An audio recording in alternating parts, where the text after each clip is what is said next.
A gray dawn cloaked Winterfell in gauzy mist, the first timid light filtering through arrow-slitted windows to pool upon rough-hewn stone.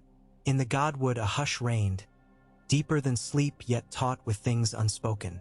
The weirwood's face, bleeding sap, lips forever parted in silent prayer, watched over the inner ward as if waiting for the day to begin its slow unravel. Jon Snow rose before the garrison horn sounded, years of habit guiding him from the pallet in the corner of his small chamber. Ghost whuffed beside the bed, pale ears pricking at the change in breath that signaled his master's waking. Together they crossed to the window embrasure. Jon pressed fingertips to damp stone, inhaled the scent of rain settling on hoarfrost, and tried to read the sky. The air tasted of meltwater and distant storms rolling from the western seas. Spring was weeks away by southern reckonings.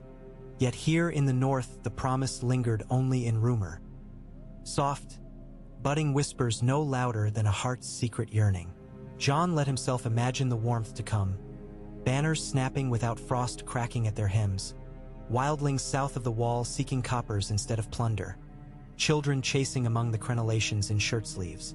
Even Ghost, restless beneath his palm, seemed to hunger for fields no longer rimed with glass. Footsteps down the corridor interrupted the fragile fantasy. Jon recognized Ser Roderick's measured tread before the knock. 3 brisk raps, courteous, martial. He opened the oaken door to a waft of rushlight smoke and the old knight's pepper and snow beard.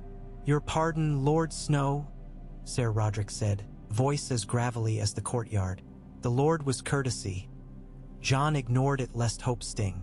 "Lord Eddard requires you in the great hall." Jon's brow furrowed. At this hour? A bird came on the midnight watch. From the south. The explanation held the weight of mysteries too large for corridors. Jon nodded, tugging his cloak from its peg. As he fell into step beside the master-at-arms, he sensed the castle listening. Ravens rustled above the rookery, distant smith hammers paused, and even the rising kitchen chatter thinned, as though Winterfell itself marked the summons. In the great hall braziers guttered, battling drafts slithering through untamed mortar. Lord Eddard stood by the high table, parchment in hand, Catelyn Stark at his side, auburn hair loose as though she too had been roused from half-dream. Bran dozed against her hip, breathing softly. Robb paced nearby, fists clenched. Jon bowed to the Lord of Winterfell, eyes lingering on the scroll's broken seal. A golden rose encircling a sword, the sigil of House Tyrell. Ned Stark's gaze lifted, solemn and searching, lantern-light carving hollows beneath his cheekbones. "You came quickly. Good." He folded the parchment once, then again, each crease exact. "Highgarden reaches out in strange times." "Highgarden," Jon echoed. "Southron Gardens belong to Tales. Has aught befallen the Reach?" "Naught but rumblings," Robb muttered, frustration edging his words. "Mace Tyrell's rumblings." Catelyn soothed Bran's hair.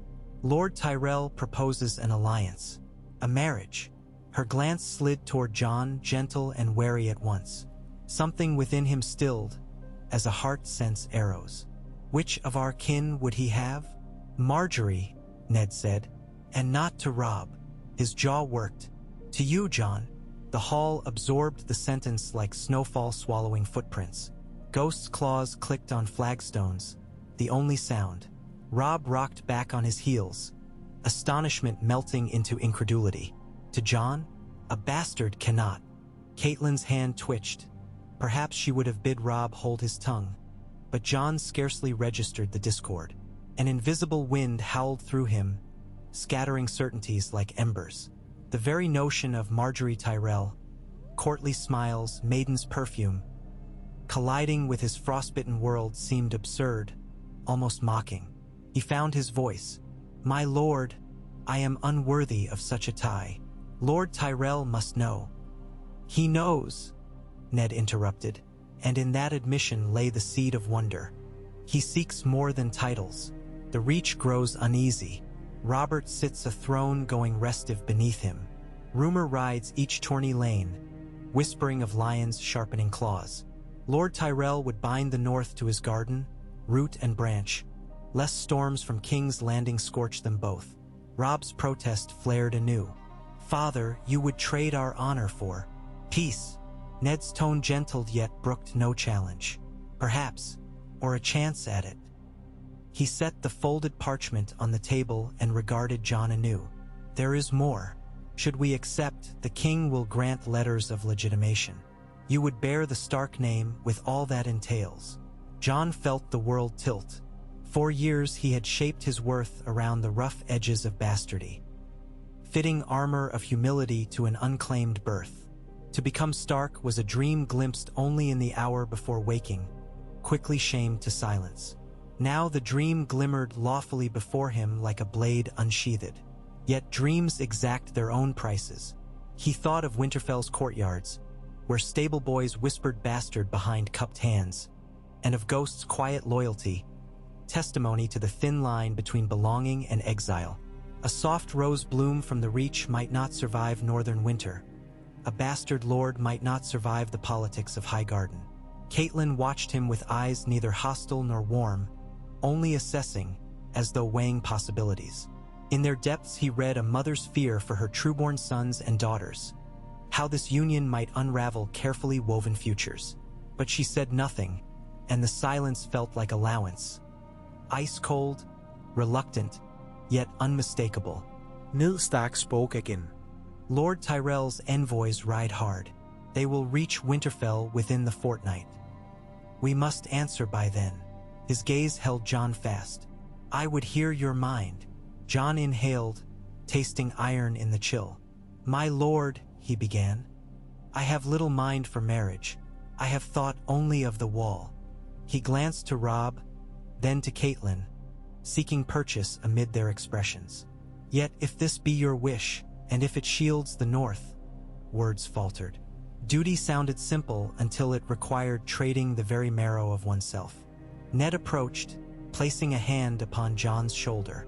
The touch was firm, fatherly, rarer than moonrise. "You have ever been my son in all but name. I will not compel you, but consider how the wall might benefit from a North unmenaced by southern plots. Consider what children of Stark and Tyrell might build." Children. Jon saw a flicker of a girl he had never met, Margaery, her laughter among golden vines, eyes bright with clever secrets. He saw Ghost pacing strange courtyards blooming with crimson drifts of roses instead of snow. And he saw the wall, beholding him from afar, stones colder for his absence. "I will consider," he said, voice quiet as falling ash. Fortnight bled into fortnight.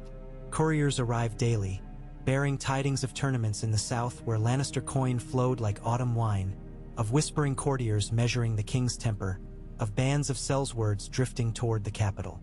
Seeds of unrest sprouted in every letter, and always the Tyrell envoys crept closer. Jon spent hours in the library tower hunched over Reach histories, tracing painted illuminations of Old Town spires and the verdant expanse of the Mander. Samwell Tarly, newly come north to foster with the Umbers, lent timid enthusiasm to the study, delighting in tales of the Citadel's vaults and the Rose Road's pageantry. Sam's soft voice steadied Jon's racing thoughts. "They say Margaery is kind," Sam offered one evening, dust motes drifting through lantern glow. "Courteous, quick of wit. At King Renly's tourney last year, she crowned the victor herself." Jon pictured it. A girl lifting a wreath of flowers toward a shining knight, applause cascading like petals. He, who swung practiced swords in Winterfell's yard, could scarce imagine such finery. Ghost nosed some escape, startling a squeak. Jon smiled despite the churn in his gut. If she is kind, she may pity ghosts. That is something. Outside, snow softened the roofs, though daylight lingered longer each succeeding day. Ravens called overhead, wheeling like shards of night against pale sky. The world edged toward thaw, yet each step seemed balanced over a hidden crevasse. Choose wrong and plummet. The night before the envoys were due, Jon sought the quiet of the Godswood. Lantern in hand, he followed the path of packed snow to the heart tree. The face watched him as always, inscrutable, its crimson tears frozen.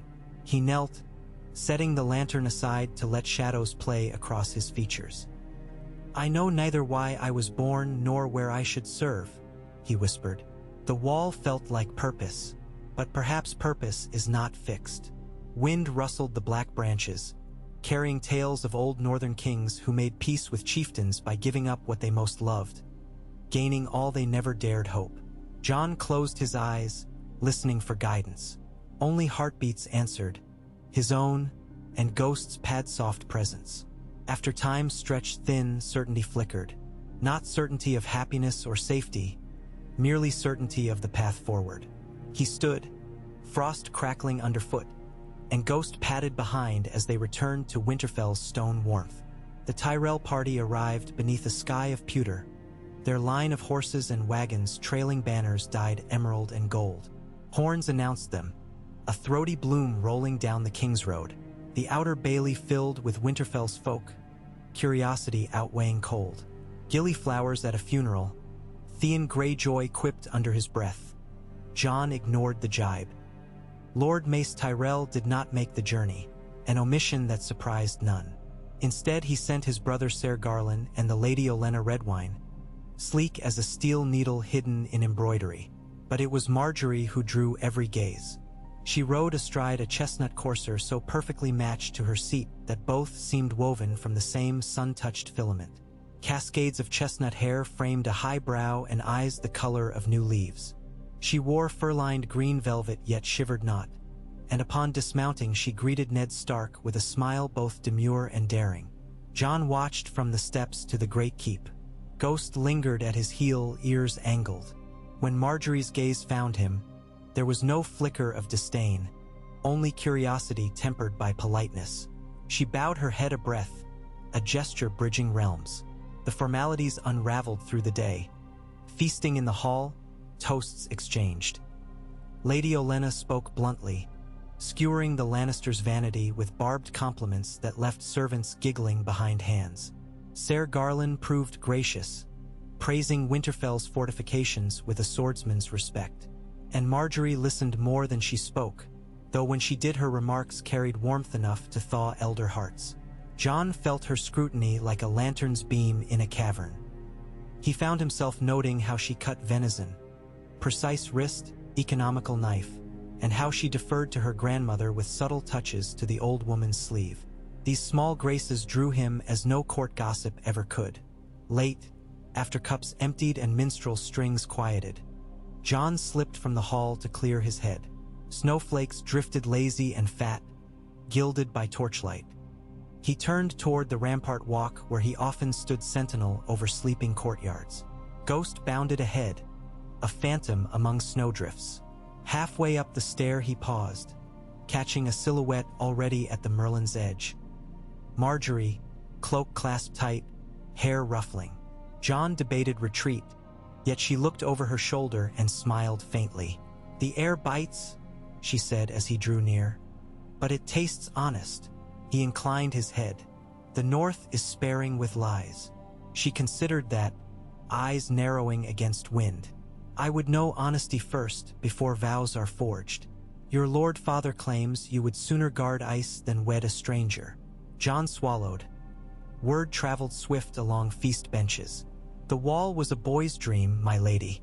Dreams often yield to duty." "Do they?" Her breath curled white. "I find dreams root deeper than duty believes. They grow stubborn as bindweed." With a gloved finger she traced frost on the parapet. "Tell me truth, Jon Snow. Do you wish this match?" His answer formed slow, shaped by the silent weight of her gaze and the memory of heart trees. "I wish the North secure, and the Reach as well. That is not what I asked." Hers was no coy maiden's lilt. It rang flint-sharp, though not unkind. Jon met her eyes. "I wish to be more than my birth, to build something that outlasts the snows. If you share that wish, then perhaps—" He trailed off uncertain. "Perhaps we might plant seeds together." She turned to study the darkened godswood. "Let us then speak plainly and spare ourselves the bard's fictions. I will not be a broodmare for alliances alone. I would be partner to my husband, not ornament." Jon tasted iron again, not of fear but subdued resolve. I would not cage you. Winterfell holds many doors. And should we find those doors insufficient? The wind fluttered her hood. Would you follow me beyond them? He hesitated, surprised by the question's echo of his unvoiced doubts about the wall, the shape of his future. I do not know, he said as honestly as vows allowed, but I would consider the path. Margaery released a slow breath. Honest, indeed. She extended her hand, slender in doe hide. Then let us embark upon consideration together. Jon's gloved fingers closed about hers. The contact was light, almost theatrical, yet he felt a shock as though a sapling's first root touched water after drought. The snow fell thicker, cloaking them from casual eyes. The days that followed wove discussion, negotiation, and subtle courtships. Jon found himself introduced to the intricacies of Reach customs, tasting spiced wine from arbor casks, deciphering floral language in embroidered handkerchiefs Lady Olenna pressed upon Catelyn. In turn, Margaery learned the hushed devotions of the old gods, standing with Jon beneath the weirwood while snow melted upon mossy roots. She asked thoughtful questions: why the faces were carved, why no songs accompanied prayers, and listened without judgment. Robb watched from arm's length, protective yet slowly thawing as he observed Margaery's kindness toward Bran, who delighted in tales of Brightwater Keep's orchards. Even Theon, ever eager to impress, found himself outmatched by Ser Garland's effortless courtesy and withdrew to the shadows, muttering that roses carried thorns unseen. At night, Jon's dreams shifted. No longer did he climb endless stairs of ice. Instead, he walked through glasshouses brimming with exotic blooms, Ghost pacing ahead while Margaery knelt to smell a midnight blue iris. But beyond each blossom loomed distant walls of white, as if winter itself kept vigil. The betrothal was proclaimed on the first clear morning of early spring, sun sparkling on frost that clung to rooftops like brittle lace. Bells rang from the square tower, echoes rolling across the Wolf's Wood. Maester Luwin read the king's decree of legitimation before the household. Jon Snow, henceforth Jon Stark, acknowledged son of Eddard of House Stark. The words rippled through the crowd like sudden thaw. Cheers from guardsmen, astonished silence from kitchen maids, a shuddering exhale from Jon himself. Margaery placed a wreath of winter roses round Jon's shoulders in token of her house. He in turn clasped a slender silver and iron chain about her throat, depicting a dire wolf curled amid roses in bloom. Lady Olenna harumphed approval. Catelyn's gaze glistened with something too complex for envy or relief alone. Feasting spilled through the courtyards, bonfires crackling, musicians strumming northern airs spiced with Reach refrains. Lamb roasted with garlic, oat bread steamed beside bowls of honeyed chestnuts. Even stern Ser Roderick allowed mead to loosen a smile. Jon slipped away ere midnight, each cheer heavy upon his shoulders. He sought quiet atop the first keep's ruined tower. The sky stretched clear, stars strewn like diamonds on black velvet. Ghost leapt onto crumbling battlements, nose twitching at scents borne on easterly winds. Soft footsteps approached. Margaery, cloak billowing like green tide. She stood beside him, following his gaze to the constellation the maesters called the Rider and the Wolf. They say the wolf devours the rider each autumn, she murmured, only for the rider to be reborn in spring. Jon smiled faintly. Northmen claim the rider flees before the wolf's hunt, seeking shelter. Perspective, she said, a matter of who tells the tale. He turned to her, thinking how perspective had reshaped his life in mere weeks. In this tale, my lady, how shall we shape the next verse? Margaery's eyes reflected starlight. Together, and slowly, there is little gained by rushing into war, whether against seasons or kings. She moved closer, warmth blossoming beneath layered furs. Will you walk Winterfell with me at dawn? I should like to see the kennels, the armory, every corner you call home. Dawn comes soon, Jon said. The night is not yet weary. Then we shall keep vigil, she replied. They stood thus, shadows entwined, while the world below slumbered. Time unfurled, measured not in battle horns but in shared silence. in breaths crystallized and carried forth into the cold. A coalition was forming, not yet of bannermen and blades, but of hearts learning the contours of trust. Spring arrived grudgingly. Crocuses pierced sodden ground along Winterfell's inner walls, their purple petals startling against patches of lingering snow. Ravens brought tidings. King Robert's latest hunt ended in triumph and excess. Peter Baelish opened new lines of credit for the crown. Stannis Baratheon brooded on Dragonstone. And in the Lannister heartlands, gold flowed like molten sunlight, forging alliances unspoken. Margaery adapted with grace to the fortress rhythms. She rose early to ride with the young squires, surprising them by keeping pace along icy trails. She visited the infirmary, learning poultices for frostbite from old Nan, and coaxed the castle's seamstresses into sewing bright linings inside otherwise drab cloaks. Her laughter warmed corridors previously haunted by drafts, yet she did not yield all to the north.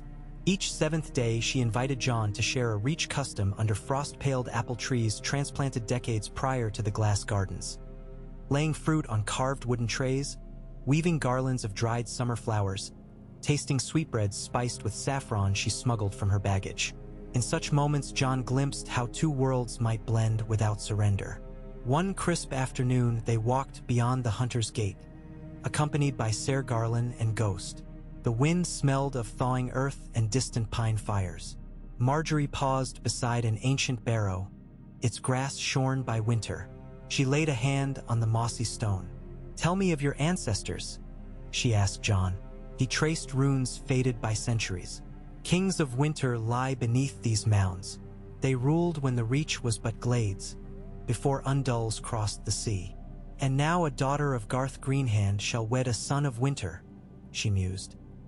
"Old ghosts will stir. Let them," Jon said, surprising himself with fervor. "Ghosts guard the living if you listen." She smiled. "Then we shall listen together." Ser Garland touched his sword hilt, scanning treelines. "Ghosts may stir, but so do crows in golden cloaks." He nodded southward. Word from Old Town speaks of Varys sniffing along the Rose Road. "The spider spins." Margaery's gaze sharpened. "Let him spin. Spiders catch flies, not roses." Jon raised a brow. "Nor wolves." They shared a glance acknowledging games yet to come. Preparations for the wedding moved at measured pace. Time to bloom alongside green shoots. Invitations rode on raven wings to bannermen of the north and reach alike. Maester Luwin labored over seating charts that respected rivalries and alliances stretching back to the Age of Heroes. Lady Olenna, undisputed commander of logistics, demanded quantities of lemon cakes previously unseen this side of the neck. Robb drilled recruits in the yard, muttering that a feast should not dull swords. Jon joined him when able, grateful for the respite of sparring steel. Yet he noticed how Robb's blows carried new weight, as if beating back some invisible threat that encroached upon brotherhood. After one grueling bout they rested beneath the Sept's shadow, breath pluming. "Do you fear this path?" Robb asked bluntly, blade across his knees. Jon considered. "Fear? But not regret." "I'm Glo." Robb's eyes softened. "Father trusts you to bridge north and south. See that you do not tumble between. I will hold." Jon clasped his forearm, strength meeting strength. Later that evening, Jon found Margaery seated beside the Wintertown gates, speaking with a small folk woman whose husband served on the garrison. The woman's babe cooed in Margaery's lap, tugging at silken gloves. Jon watched unseen, noting the gentleness edging Margaery's smile even as the babe's spit marred velvet. When she spotted Jon, she did not startle or straighten haughtily. She simply waved him over, offering the child into his uncertain hands. Jon cradled the infant, bulky and swaddling. The tiny face scrunched, then relaxed as Ghost sniffed curiosity from a respectful distance. Jon felt something shift within, a door opening, revealing rooms he had never envisioned for himself. Hearth fires, children's laughter, a wife's counsel. Margaery thanked the mother, who left with eyes shining. She turned to Jon. "I would have sons and daughters who know winter's purity and summer's abundance both." As would I, Jon murmured, surprised by the ease of the assertion. Then we must craft a realm for them where such balance thrives. Rumor of the betrothal spread beyond Raven's routes, borne on merchants' tongues. In taverns of White Harbor and in yards of Maidenpool alike, patrons debated the meaning. Would the North march south? Would Highgarden send grain north in lean years? Would the king bless or balk? The Iron Throne's silence grew ominous. Lord Tywin Lannister issued no statement, yet travelers whispered of red-cloaked riders amassing at Crakehall, of gold shipments diverted from King's Landing to Casterly Rock. In the Red Keep, Grand Maester Pycelle was heard praising the Alliance's youthful promise. But his eyes flickered behind spectacles as though reading lines none else saw. One morning, Maester Luwin received a sealed letter impressed with black wax bearing the royal stag. Ned Stark opened it in privacy and emerged grave. A royal procession would attend the wedding. King Robert himself with Queen Cersei and court. Shock rippled through Winterfell. Logistics doubled overnight. Cooks cursed limited stores. Builders raced to prepare guest lodgings. Jon watched anxiety bloom and felt the axis of fate grind. Margaery, however, merely lifted her chin. "A king at our table grants legitimacy," she told Jon as they strolled the courtyard. "But he brings his claws. We must mind our manners and our daggers." Jon frowned. "The king loved my father once, and men love wine until it stains their shirts," she replied. "Do not trust old loves grown stale." The royal party arrived beneath banners whipped by unseasonal sleet. Robert Baratheon, heavier than rumors, dismounted with a groan, surveying Winterfell like a man reacquainting himself with an elder brother grown distant. Queen Cersei followed, golden hair veiled against the chill, eyes hard as frost. Behind them came the imp in sable and Tywin's cousin Ser Adam Marbrand, flanked by Lannister guards. Feasts resumed, now layered with unseen tensions. Robert roared approval of Jon's legitimization, slapping him on the back hard enough to stagger, declaring, "Stark strength and Tyrell bloom. Seven hells, the realm needs both." Yet Cersei's smile remained razor-thin, and Tyrion's mirth slanted, measuring. Margaery navigated the thickets of court with disarming sincerity.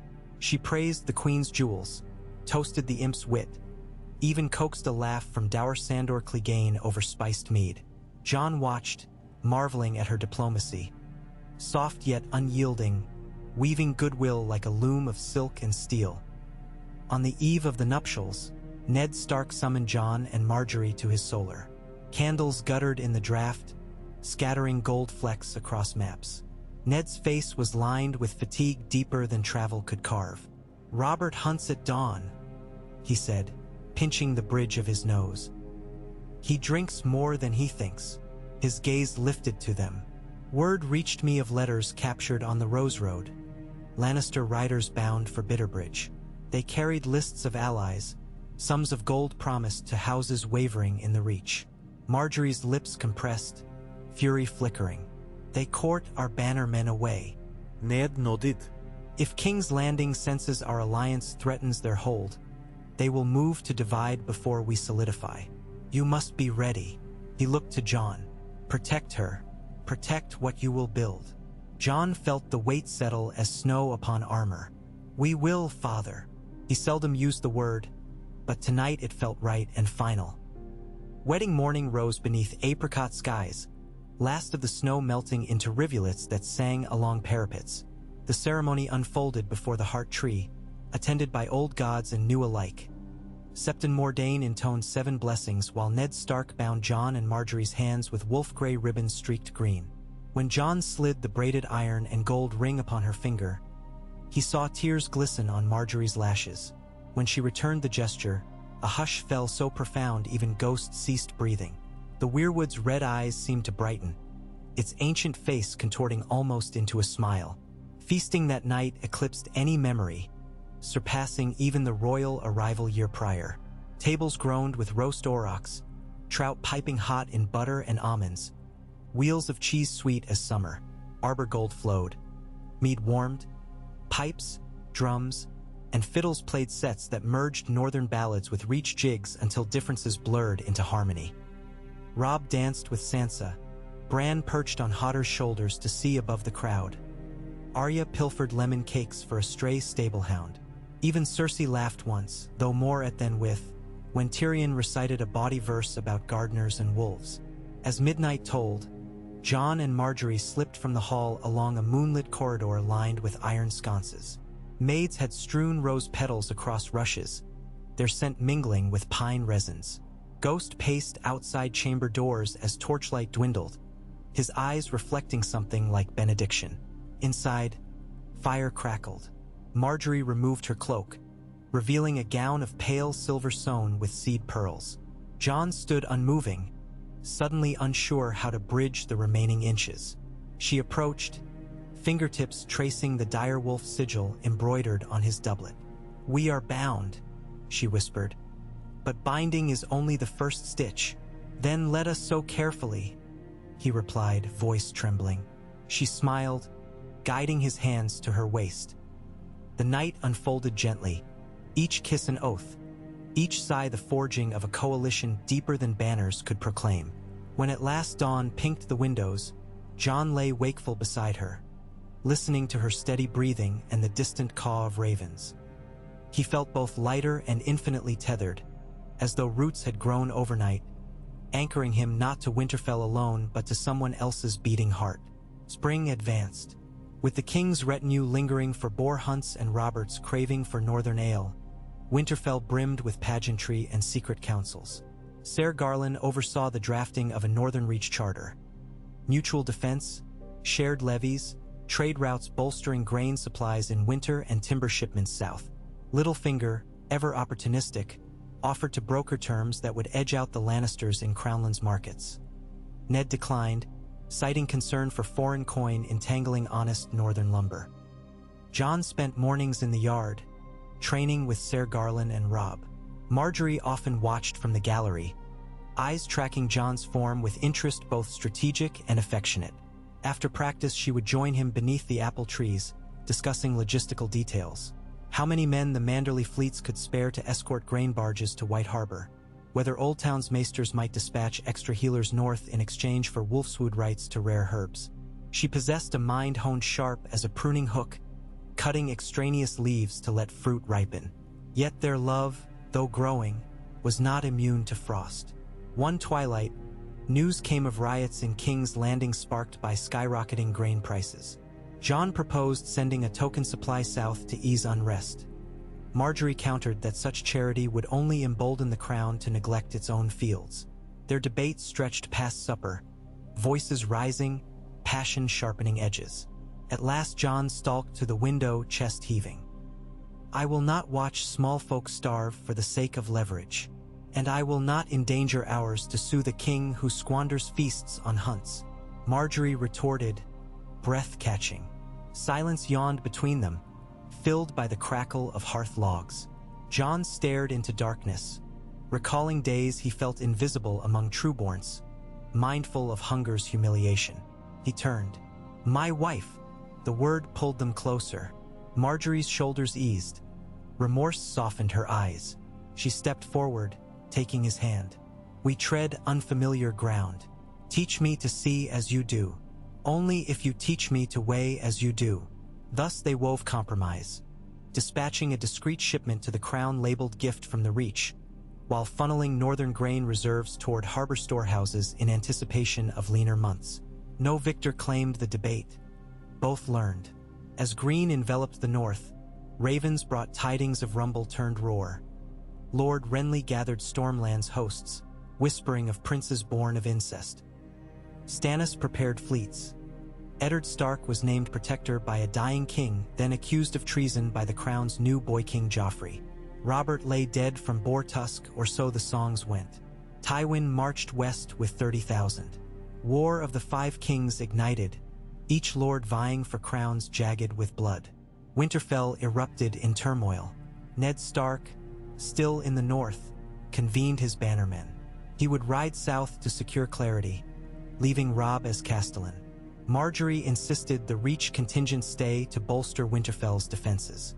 Jon argued to accompany his father. Ned refused, saying one Stark must remain beside the rose to bloom.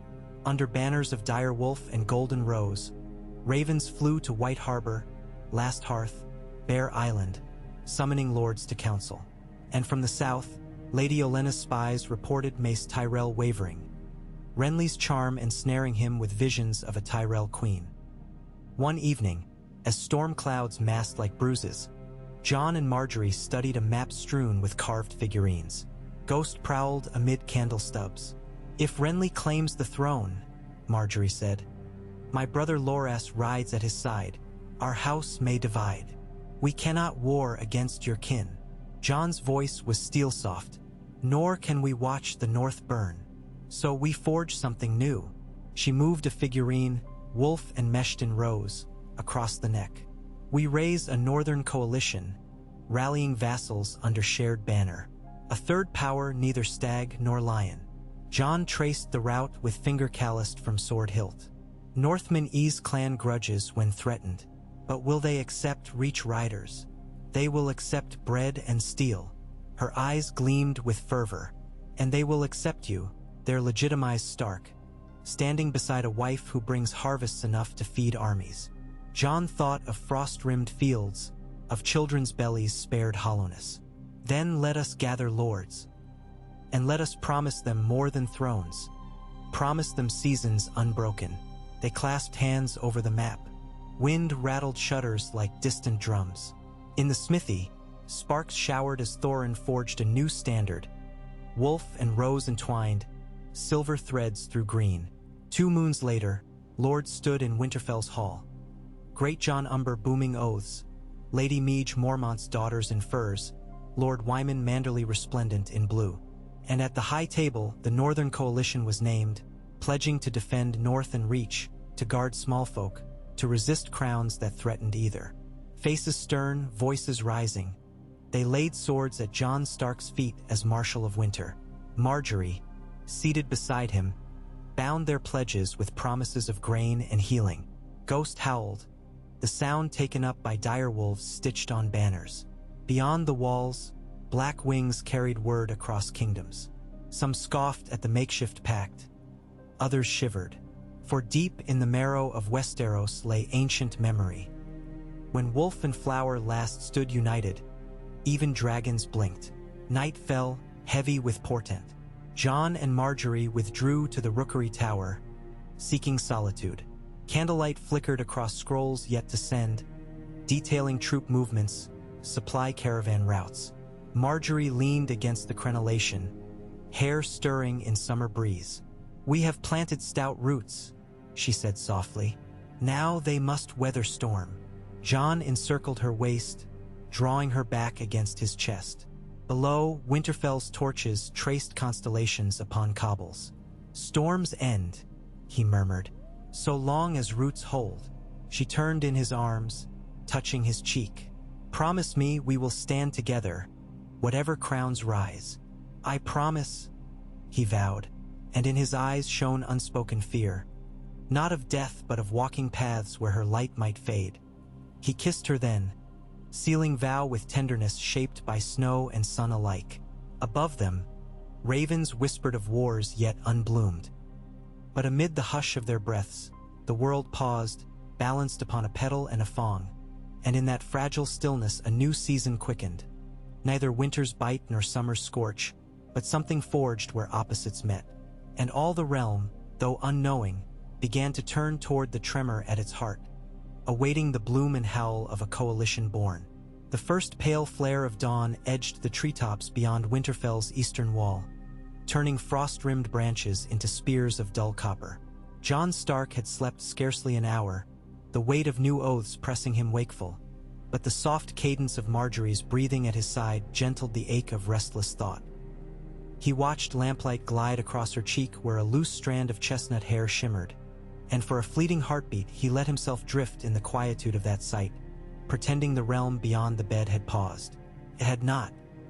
Raven claws clicked in the rookery, wheels of carts creaked in the lower bailey, and from somewhere beneath their chamber a smith's bellows exhaled a dragon's sigh into the chill. Duty beckoned louder than any dream. He eased from the coverlet, mindful not to wake her, though her eyes opened the moment his boots touched rush-strewn floor. She smiled, still half in sleep, yet fully present with him, and reached to brush knuckles across his wrist. "The council meets within the hour," she said, voice husky, factual. No reluctance threaded her tone. They both knew hours were coins not easily hoarded. Jon kissed her forehead, then dressed quickly in wolf-gray wool, fastening the new cloak embroidered with Tyrell roses along its border. When he was ready, Margaery rose to join him, donning a gown of winter blue lined in quilted linen. They emerged together into the corridor, where two guards flanked the chamber door, one in stark livery, the other in Tyrell green and gold. That simple pairing, two men of houses once strangers, pleased Jon more than any pageantry. He returned their bows with a curt nod and felt the dawn's chill calm and unsteady pulse. In the council chamber beneath the great hall rafters, Ned Stark stood over a spread of parchment maps weighted by river-smoothed stones. The room smelled of ink, tallow smoke, and the sharp tang of wet leather drying by brazier heat. Robb lingered near the hearth with Ser Garland, translating lordly distances into marching leagues. Lady Meege Mormont and Great John Umber argued about supply routes from Deepwood Motte. Wyman Manderley, cheeks flushed from early ale, murmured figures to Maester Luwin regarding grain tallies. All voices softened when Jon and Margaery entered as though a vital gear had slipped into place. Ned lifted gray eyes to his son. "We ride today." That spare sentence carried farewell enough. He would lead a column of 200 Northmen to King's Landing in cautious strength. Enough to deter petty arrests, too few to invite siege. Rumor said the capital churned with confusion. Renly's flight south leaving a void no lion dared fill until assured of the king's favor. Ned sought clarity, not war. He desired to stand before Robert's sons and discern truth before swords could argue. Yet each new raven told of Joffrey growing bolder under his mother's gaze, and of counselors trapped between lion and shadow. Margaery greeted Lord Stark with a respectful curtsy, then asked after his provisions, which herbs he needed for the healer's satchel, how many barrels of pickled turnips accompanied the salt beef, whether his armorer required new awls. Her questions, practical and precise, struck Jon as shields she forged for her father-in-law. Finer, perhaps, than steel. Ned answered patiently, surprised into small nods when she identified gaps even his quartermaster overlooked. When the cataloging ended, Ned drew Jon aside beneath the open window, where wind tousled their cloaks. "You bear the castle," he said simply. "Robb commands its garrison, but the lords look to you and your lady for the coalition's heart. Keep it beating." "I will," Jon promised. "Return swiftly, father." He could not help the old title, though it felt newly minted on his tongue. Ned's hand clasped the back of Jon's neck for the span of a breath. Then he stepped to Margaery, bowing slightly, not as lord to subject but as soldier to ally. "Guard him as fiercely as the North," he told her. She placed her gloved hand over his and whispered an oath of safekeeping in the Reach dialect taught by her grandmother. Ned Stark left the chamber with strides that spoke of snowstorms braved and summits crossed. The air he vacated seemed suddenly colder. The hourglass spilled its sand and the courtyard bristled with attendants. Horses stamped, breath pluming. Banners of gray and white furled against a north wind. Catelyn clasped Ned's gauntlet hand a final time, eyes bright beneath auburn hair. Bran clutched his father's cloak hem, while Rickon, too young to understand departure, laughed at Ghost's attempts to nose his mittens. Jon and Margaery stood upon the steps, flanked by Robb and Ser Garland. As Ned swung into the saddle, he turned once, taking in stone walls, family faces, banners both new and ancient twining, and Jon felt the glance stitch something unseen between their hearts. The party filed through Winterfell's gatehouse, hoofbeats fading across the drawbridge timber. When the last rider vanished into pine shadow, an unnerving silence fell, as though the castle hailed hope and breathed in foreboding. Robb turned away first, voice curt as he barked instructions to gate guards. Margaery threaded her fingers through Jon's without words, grounding him. He squeezed back, then signaled to Maester Luwin to convene the lords at midday. The work of governance waited like a millstone. That meeting unfolded in measured debate. Great John Umber urged immediate raids across the neck to harry Fry patrols rumored to have accepted Lannister coin.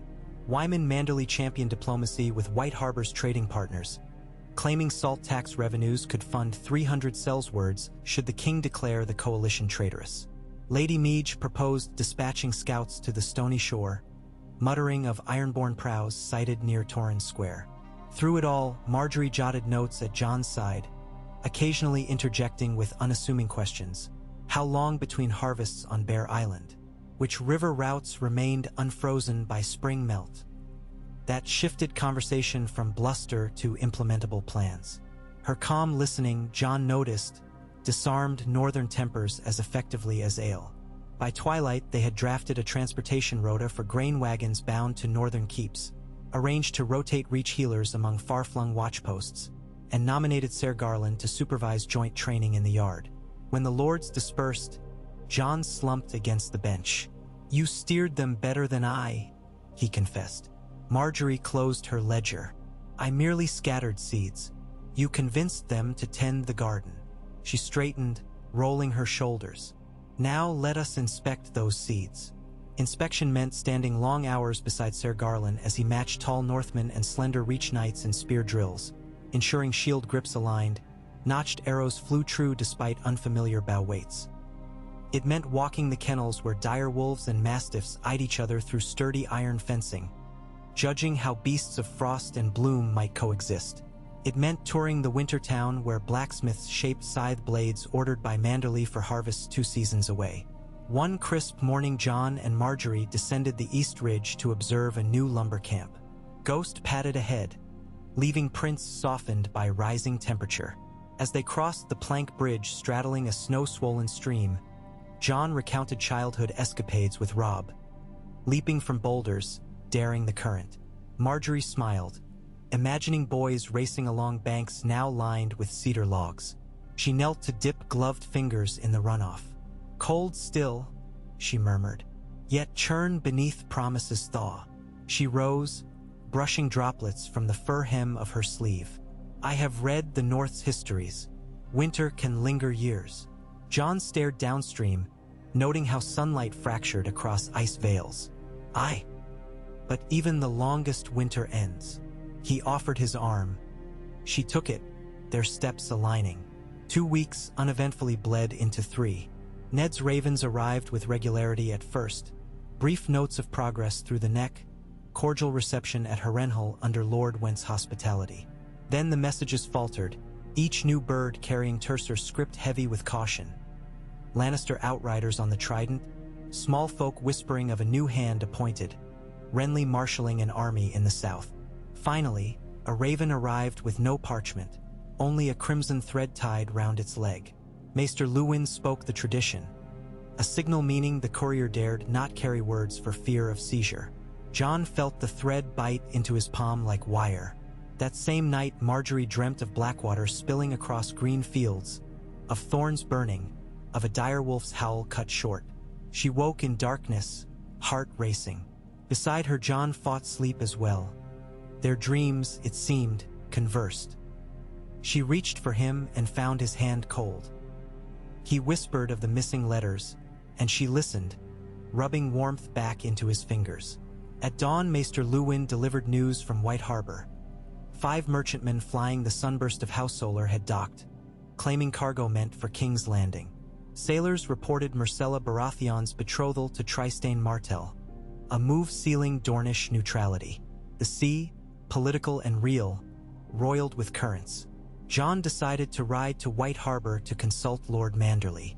Margaery insisted on accompanying him, citing the coalition's pledge of joint governance. Robb, left in command of Winterfell, dispatched 30 spears and Ser Garland as escort. They departed under lowering clouds, crossing plains where grass cracked through receding snow. At each hamlet, villagers emerged to gape at the lady in southern finery riding beside the Stark Marshal.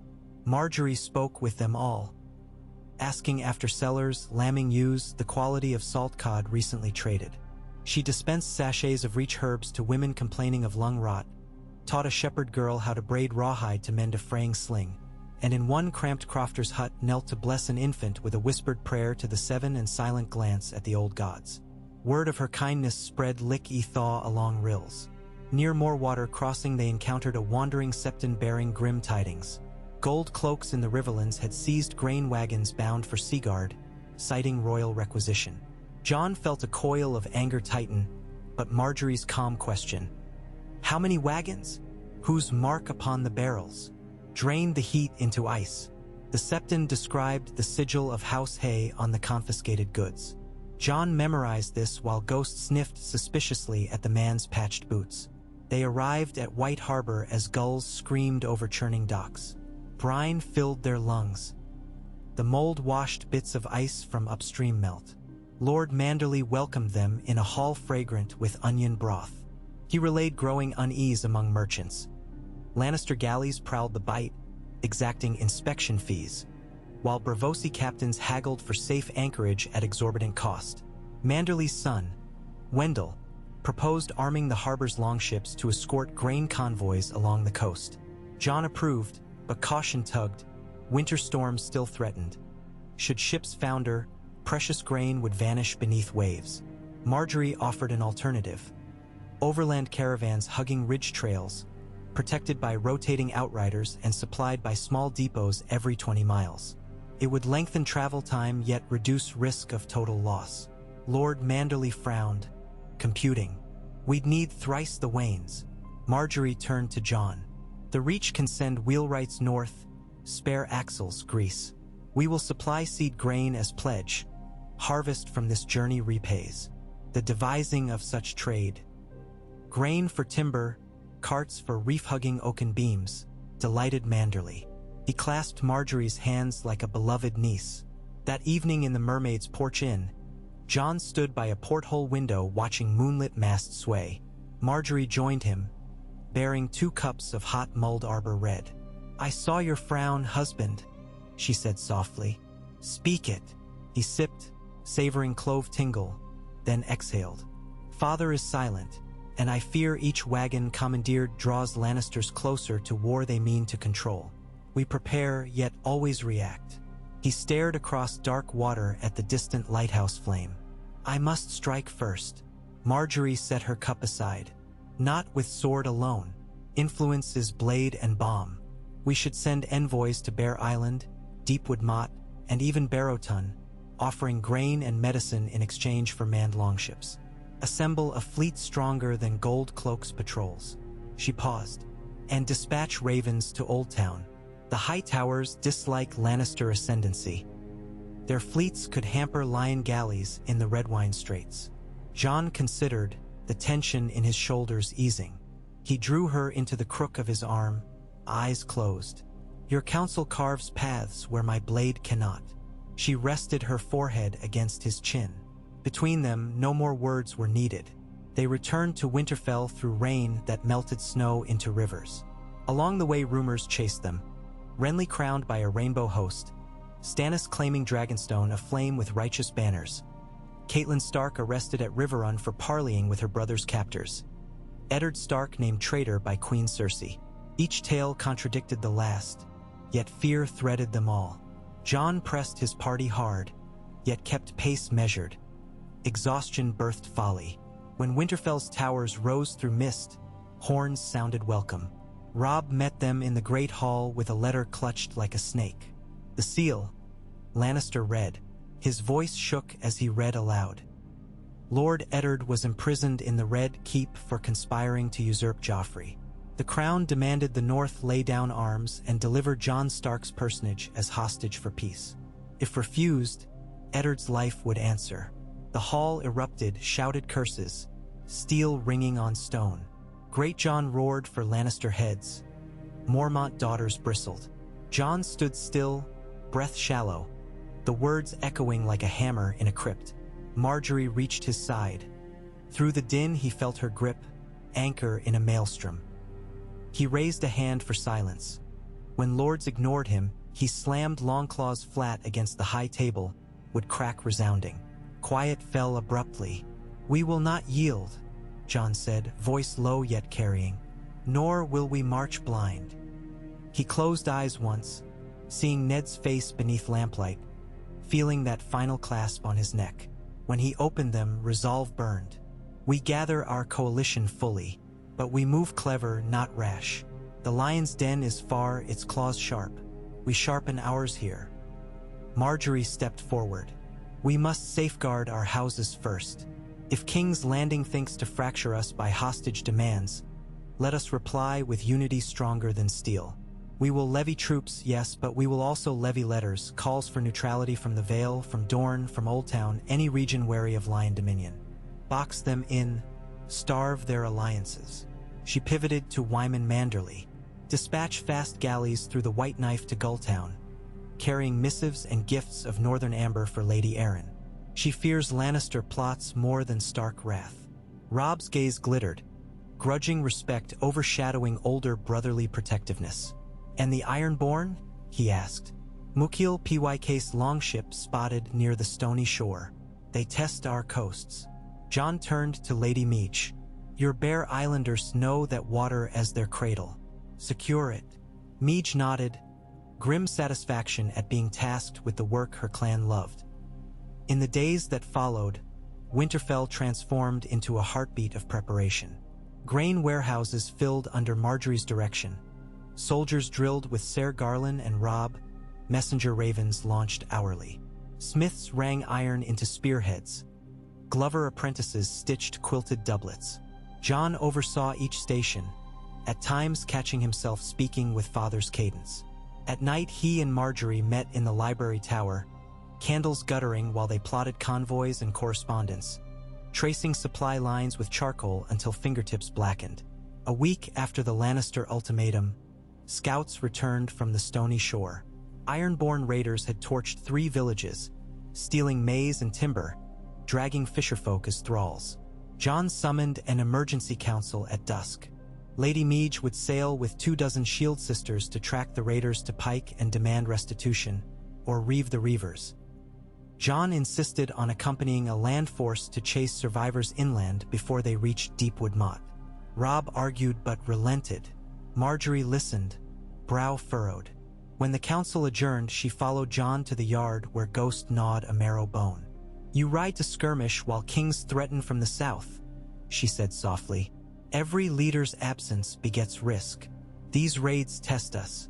If we ignore them, our people doubt the coalition's promise," Jon replied. He stroked Ghost's fur, white now tinged with damp earth. "I must show we guard not only banners but hearths." "Then I ride too," she declared. Jon turned sharply. "Battlefields are no place for you." Margaery's eyes flashed. "I do not seek the shield wall. Yet a lady's presence among the small folk we aid will prove this alliance is more than northern swords. I carry healers' herbs and surgeons' needles. The Reach's flowers can salve iron wounds." Her chin lifted. "My grandmother would remind you that roses brandish thorns." The debate ended when Jon realized denying her meant weakening the very symbol they nurtured. He acquiesced, though his stomach clenched at visions of stray arrows. He ordered a guard of 20 Reach knights under Ser Garland to remain at her side, and doubled Ghost's feed so the direwolf might keep pace. They set forth beneath a sky of pewter, rain threatening but staying its hand. The column wound through scented firs, hooves muffled on pine needle carpets. Ghost ranged ahead, weaving between trunks like mist, returning periodically with twitching nose.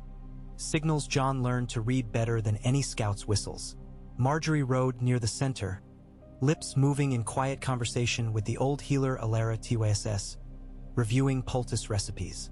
By the third day they reached the charred remains of a hamlet, blackened posts jutting from mud, soot-caked pottery shards scattered like bones. The stench of burnt grain hung over everything.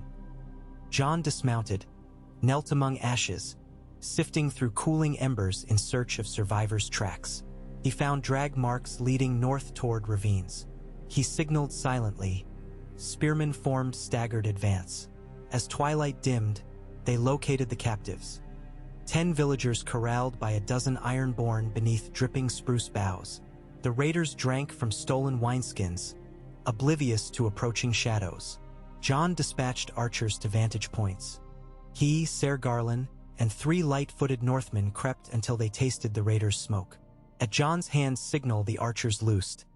Arrows whispering, 2 ironborn slumping without cry. Jon surged into the clearing, Longclaw glinting. Panic erupted, raiders scrambling for axes. A bearded man swung at Jon. Steel met Valyrian, sparking. Jon pivoted, severed the raider's forearm. Blood jetted dark.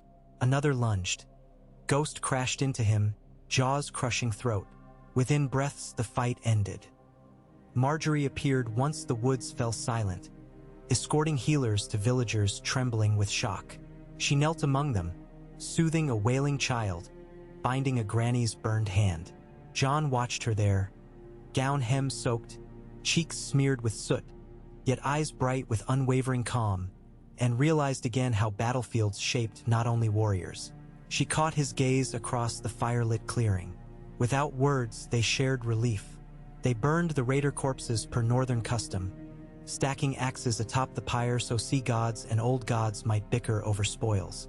Villagers were escorted back to what remained of their homes, promises of timbers and seed grain given. Margaery insisted on distributing small ivory combs and sticks of sweet-root candies from her personal satchel, a gesture Jon would never have conceived, yet saw instantly mend morale. During the march home, rain finally fell. It began as gentle haze, then thickened into curtains. Roads turned to syrupy mud. Nights cursed, carts sank. Jon ordered rotating labor to haul wheels free.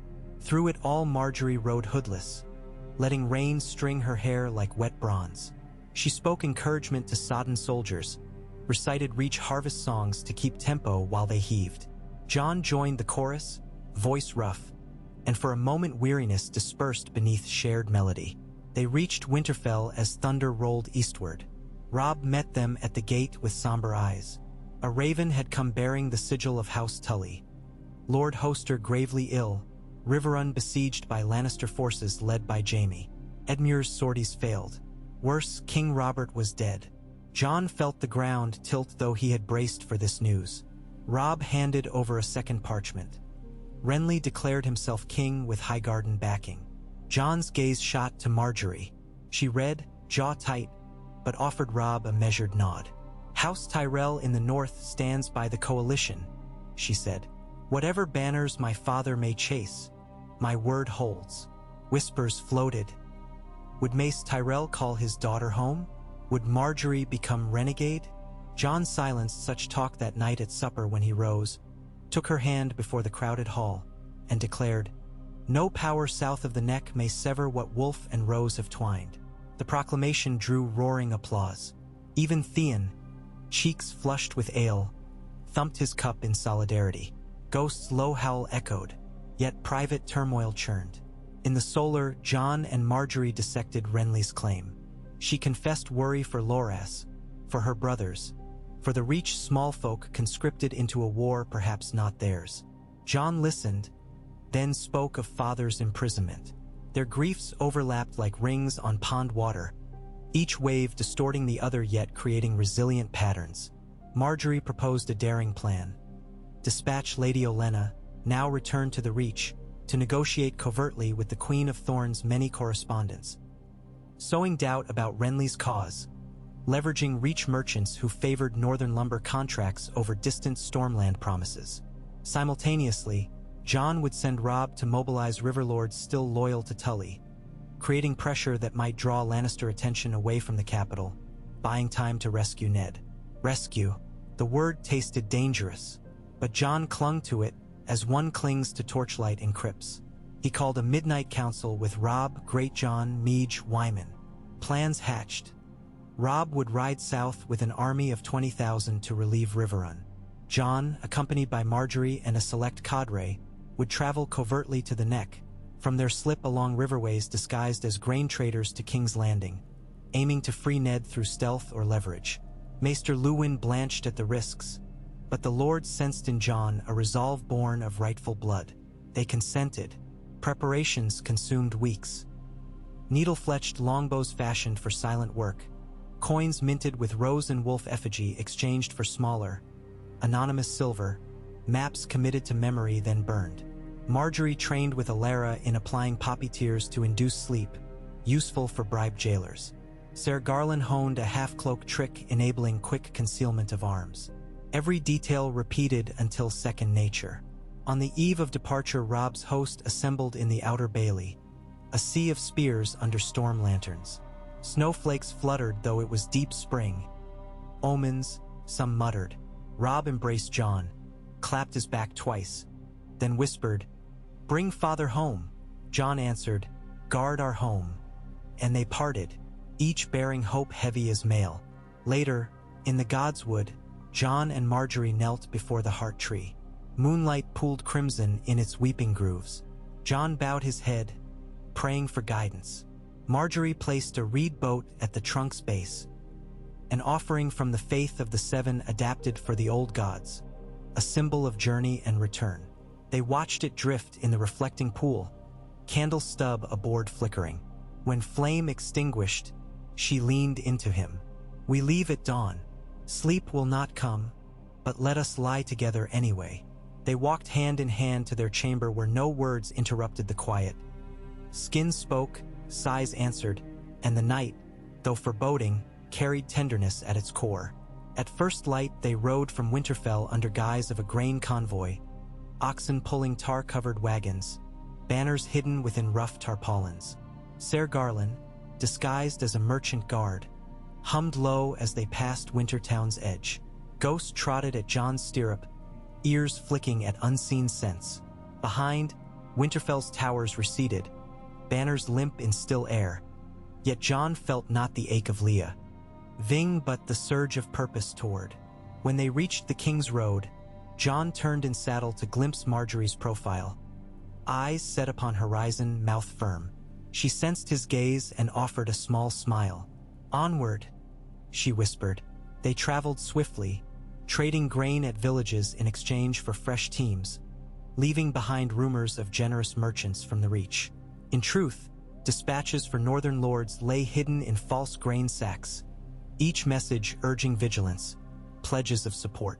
Margaery wrote them by lantern light each night, sealing with wax bearing no sigil, trusting the frayed network of old retainers to carry them. Crossing the neck proved treacherous. The bogs swallowed carts, midges tormented horses, mercenaries loyal to Walder Frey prowled causeways seeking tolls.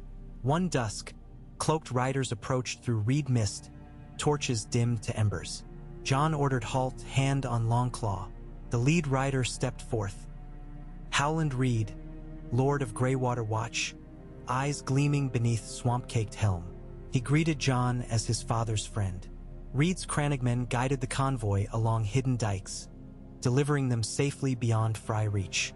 Around reedbed fires that night, Reed spoke of green dreams foretelling direwolves entwined with roses to mend a broken crown.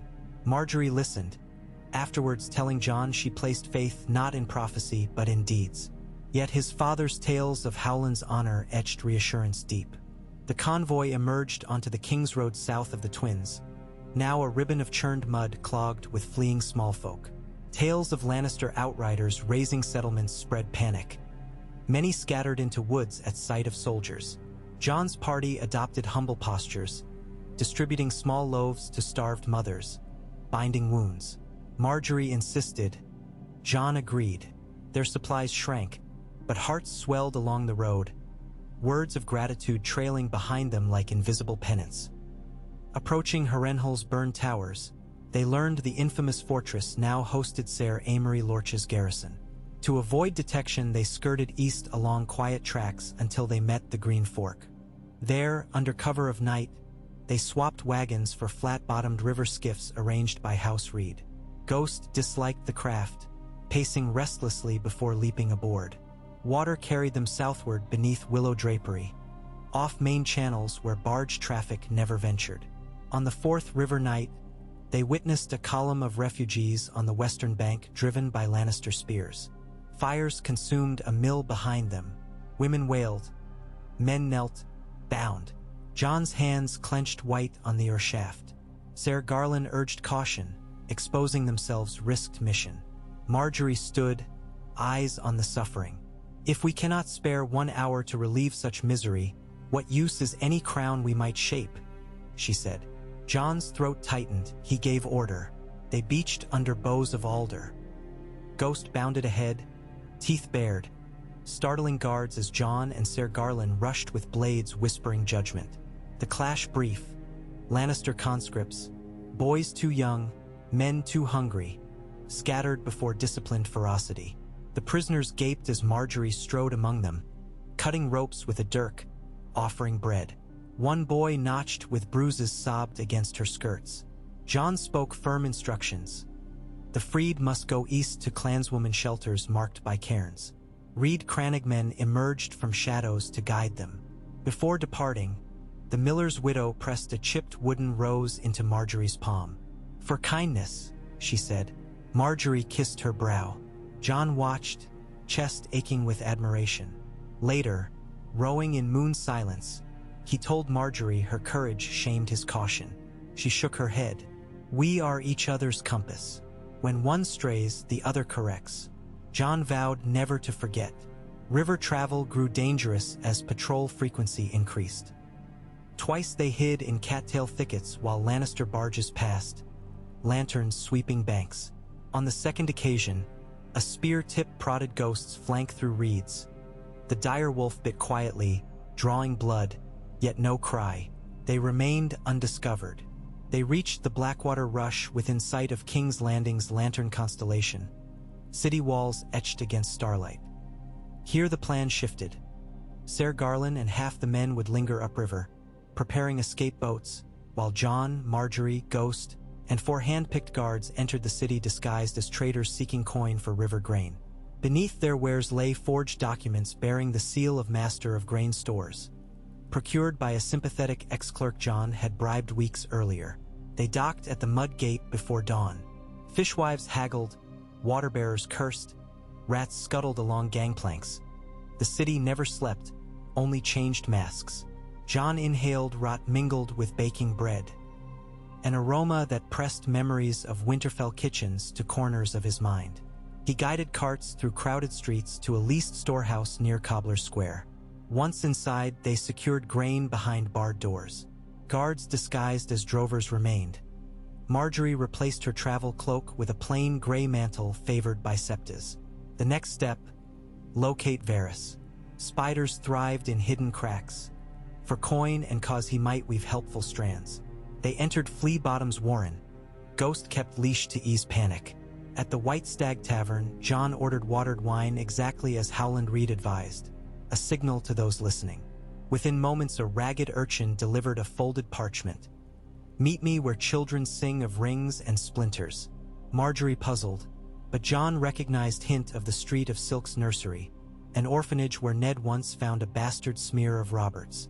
They proceeded under noon smog, arriving at a chipped fountain where beggar children circled playing hands-clasped games.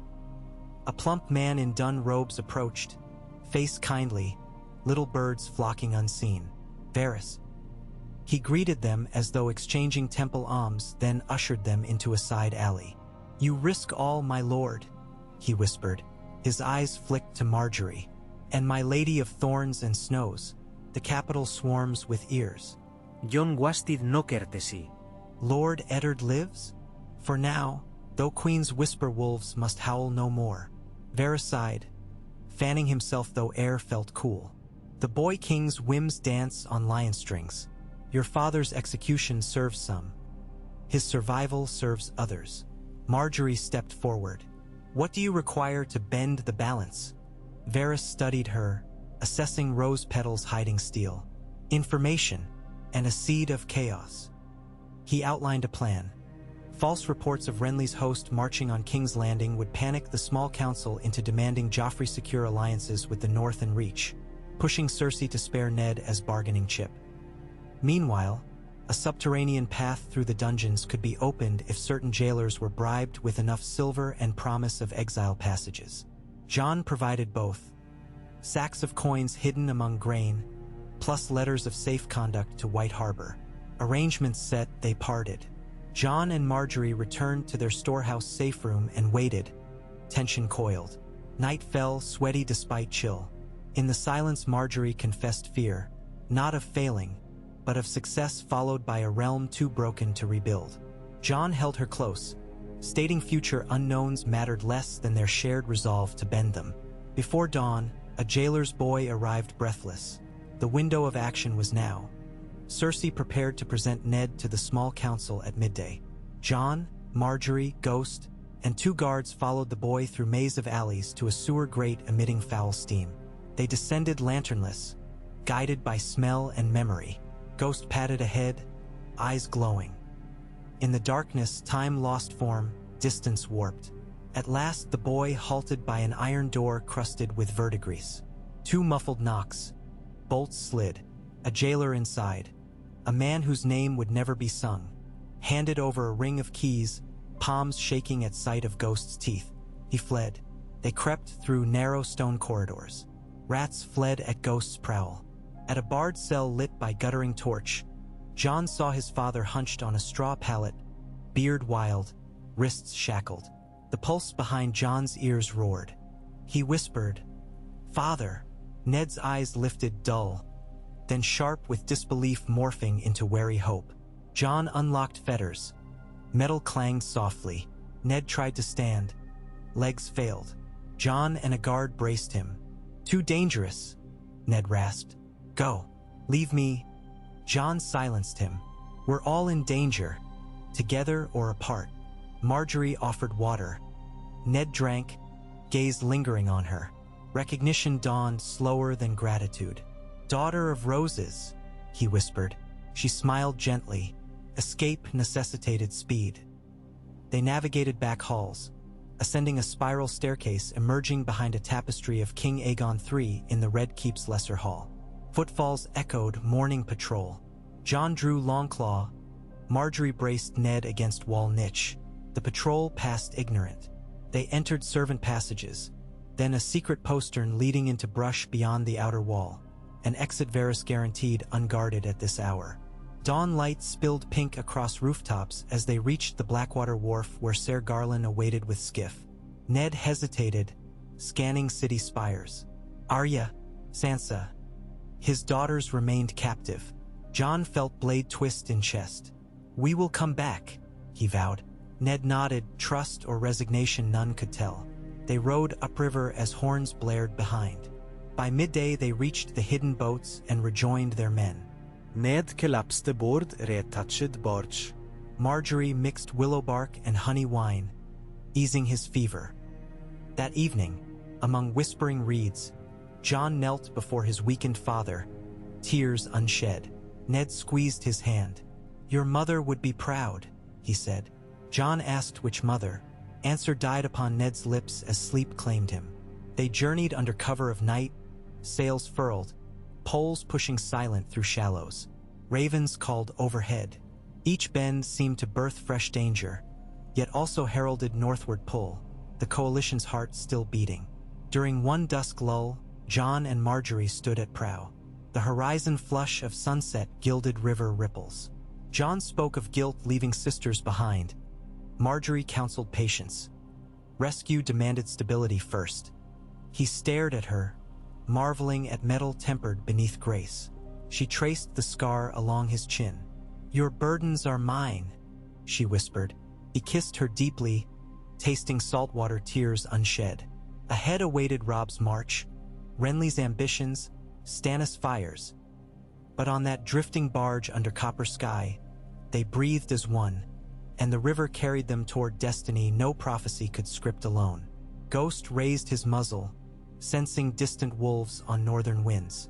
The howl he voiced echoed long along the reeds, and somewhere within that cry blossomed a hint of rose scent carried improbable across leagues of water and war.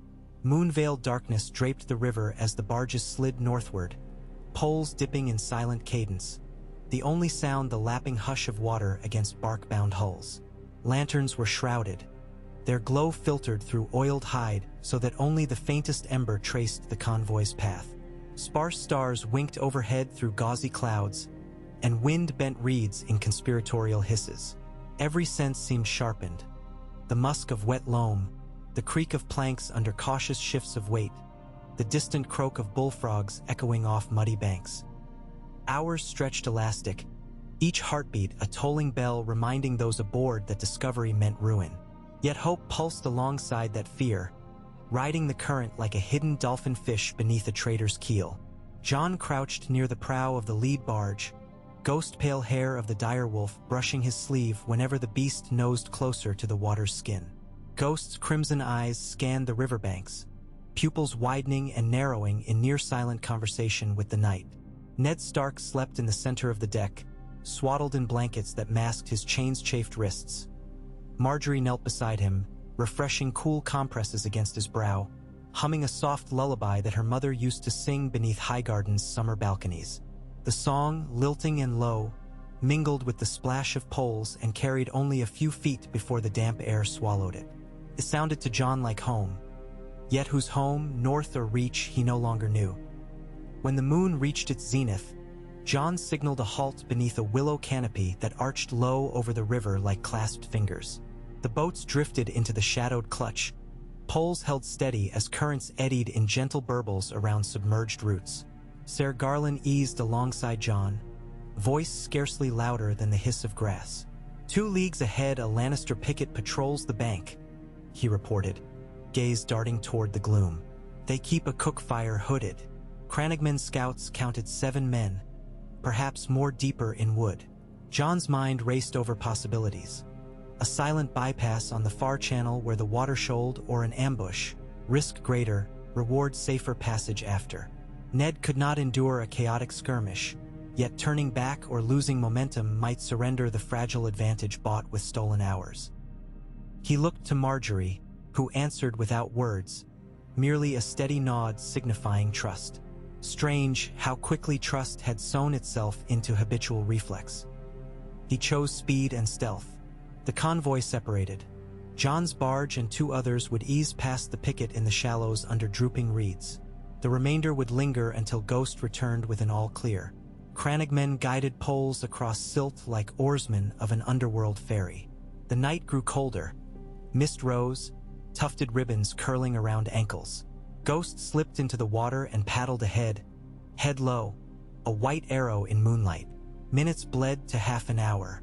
Shouts never came, though once a distant laugh flared and was instantly hushed. Then Ghost emerged on the opposite bank, shook droplets in silvered spray, and trotted back across a fallen log bridging rivulets. Jon blew a soft thrush note. Barges resumed. They had passed the Lion's Tooth. At sunrise, they reached a fork where Muddy River gave way to a clear tributary flanked by pine and alder. Here they beached, unloading Ned onto a litter fashioned from oars and sacking. His eyelids fluttered open, and for a moment the sharp steel of the young warden of the north glimmered from behind exhaustion. "How far to Greywater's outpost?" he rasped. Jon knelt. "Half a day if luck holds." Ned gripped his son's forearm. "Then we press."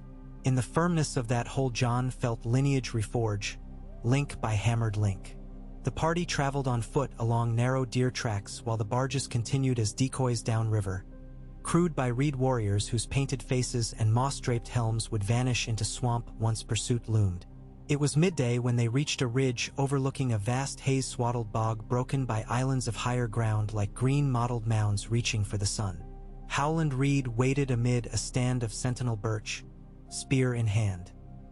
He bowed first to Ned, murmured welcome, then to Margaery, eyes shining with curious appreciation. "A rose thriving in Fenland," he said, voice husky. "Nature surprises." Margaery returned the bow with grace, though her gown's hem was stained with mud up to the knees. That evening they bivouacked atop a peat rise where reeds bowed around a smoky cook fire. Crannogmen provided spitted eel and marsh hen. Ser Garland grimaced politely but ate. Ned slept deeper, color returning. Jon and Margaery conversed with Howland about safe passage through the neck. "Walder Frey's men hold the crossing keenly," Reed warned, "but there is a ford west of Hag's Mire known only to water dancers and old gods. If you choose it, you must trust the land to carry you without landmark." Jon accepted. The alternative might involve forced fealty to Frey tolls and uncertain loyalties. At dawn they ventured into mists that swallowed distances. Horses sloshed knee-deep through gray water. Leeches clung to leather greaves. Invisible insects whined. Yet Reed's men never faltered, stepping upon half-sunken logs camouflaged under duckweed. Once, a shadow rippled, perhaps a crocodilian lizard reputed to haunt the neck. Yet ghost snarl drove it back into mire. Ned, riding slung between two poles like a wounded stag, watched every movement with grim gratitude. On the third day they reached firm earth, barrow-dotted more rolling toward distant forests. A cool wind carried pine resin and the faint howl of far wolves. Reed's company parted, gifting them a tanned hide map marking secret refuges should raiders pursue. Jon clasped Howland's forearm. "You saved us." Reed smiled wistfully. "The debts of the Tower of Joy echo long.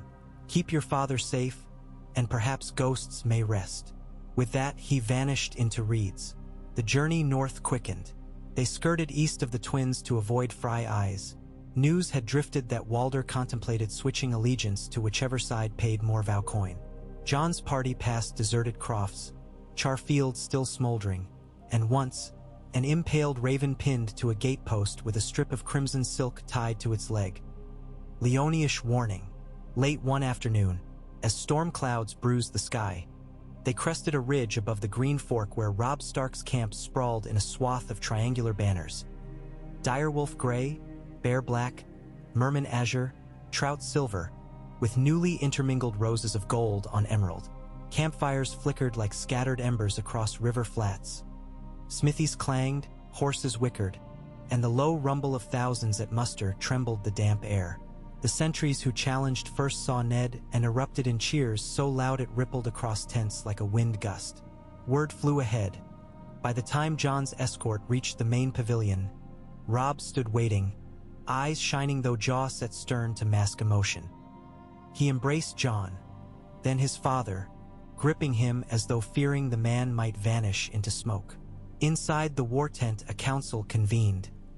Great Jon Umber, Lady Meege, Galbart Glover, Wyman Manderly's envoy Ser Marlin, and from the Reach, Ser Garland and a nervous young knight named Lawrence Florent bearing letters with green wax. Robb recounted swift victories at Oxcross and Ashmark, but admitted the cost. Supplies thinning, men bone-weary, and Lannister host under Ser Tywin regrouping near Harrenhal with fresh Riverland levies forced by ransom of kin. Worse news, Renly Baratheon had fallen, murdered in his tent under shadowy circumstances. Highgarden's levies now wavered. Some turned back, others marched for King's Landing under Mace Tyrell's uncertain orders. Stannis advanced from the Stormlands, austere and silent, his red priestess speaking of a fiery god. The Seven Kingdoms fractured into shards so fine no smith could reforge them by hammer alone. Margaery received the news of Renly with composure so perfectly balanced Jon felt the ache beneath. She asked after Loras. Robb said the Knight of Flowers had vanished, rumors placing him either galloping to King's Landing in blind fury or collapsed with grief at Bitterbridge. Margaery clasped hands over her stomach, lips murmuring a prayer. Jon caught the words, a plea for a brother's protection even if his cause lay broken. That night a feast awakened the camp. Bread trenchers sopped in venison stew, onions roasted in their skins, barrels of Manderly ale tapped until foam splashed ground. Yet the jubilation had edges. Songs of the North rang louder, Reach voices softer. Jon watched from the high bench as Robb toasted Ned's return, declaring the king in the North's resolve unbroken. Roars answered, tankards scraped, but Jon sensed a tremor underlying the triumph. War had matured these men. Laughter wore chainmail. After the feast Jon led Margaery through lantern-strung lanes. He sensed her exhaustion masked by ceremonial poise. They reached a quiet stretch near the river where frogs croaked unseen. She exhaled long. Renly's death unmoors the Reach, she said. Our father may bend to Lannister overtures, seeking survival. She glanced at the distant flicker of banners. We must offer an anchor. Jon nodded. A crown forged of North and Reach still stands possible. She turned to him, moonlight silvering tear tracks she had not wiped. Then make me your voice to my father. I will ride to Highgarden. Let me persuade him our coalition, not the lions, holds the realm's future. Fear coiled in Jon's gut. It's a nest of vipers. They may hold you hostage. She laid fingers against his lips. Vipers charm kin before they strike outsiders. I carry Stark blood now. They will heed. Ghost padded near, sensing tension. Jon stared into her eyes, saw conviction as bright as sunrise on hoarfrost. Very well, he agreed, though dread weighted the words. Plans formed breathing. Ser Garland would escort Margaery south with a retinue of Reach Knights pledged to her, bearing letters of Ned and Robb affirming mutual recognition of Tyrell stewardship over the southern grain routes. Jon wrote his own letter, a mixing of hand and heart, explaining war's toll on small folk, the need to curtail Lannister depredations, and the promise of a commerce corridor from White Harbor to Old Town guarded by mixed garrisons. Maester Luwin drafted seal impressions. Couriers copied duplicates to deliver ahead along the Rose Road, priming receptive minds among vassal houses. On the morning of departure, sky burned peach and lavender. Tents furled in dew, spears glinted. Margaery, clad in muted green riding leathers, swung astride a palfrey. Armor plates hid beneath her cloak, sewn by North women who joked that roses deserved wolf's teeth. Jon tightened her gauntlet straps, fingers lingering. "Return," he whispered. She leaned to kiss him, mouth soft yet fierce. "I will grow where you plant me." Ghost whined low. She scratched behind his ear. Ser Garland saluted. The column trotted south, dust plumes trailing toward a horizon littered with war's uncertainty. Jon watched until they vanished beyond a bend of willow. A hollow opened in his chest, but he breathed through it. Work awaited. Robb's war council resumed before noon. Ned, still recovering yet sharper each day, joined, leaning on a staff. Discussions ranged, whether to risk assault on Harrenhal before Tywin's host swelled, whether to send envoys to Stannis who now blockaded King's Landing by sea, how to keep Frey loyalty when Walder's demands grew gaudier. Over every proposal hovered the specter of winter creeping nearer. Stores had to move before snows sealed passes. Nightly, Jon wrote letters to Margaery he could not send, musings on strategy but mostly on small things. The taste of camp onion broth, the crackle of pine logs, the way dawn fog smelled like damp wool. He tucked them inside his satchel, promising himself delivery when they met again. Ghost kept vigil outside his tent, white fur smudged with dust. Weeks passed. Robb led a strike force across the Red Fork at night, surprising Ser Stafford Lannister's reinforcements. Victory rang yet cost lives dear. Jon fought beside the Karstarks, Longclaw cleaving through sunburst shields and mailed necks. The clash left him numb, hands trembling after battle as though life's pulse grew too fragile amid gore. Ned murmured wisdom. "Each soul you send to the gods weighs upon yours. Remember names, else they own you." Jon cleaned his blade, repeating anonymized prayers for fallen foes whose mothers would weep unknown. One dusk a raven arrived from Highgarden bearing golden ribbon. It carried Margaery's hand. Her father agreed to counsel, but required proof of northern good faith. Grain barges reaching Bitterbridge unharmed, safe transit for Tyrell merchants in White Harbor, and above all, confirmation of Ned Stark's survival to silence Lannister claims of his guilt. Jon smiled. Those conditions were seeds they had already sown. But other tidings accompanied.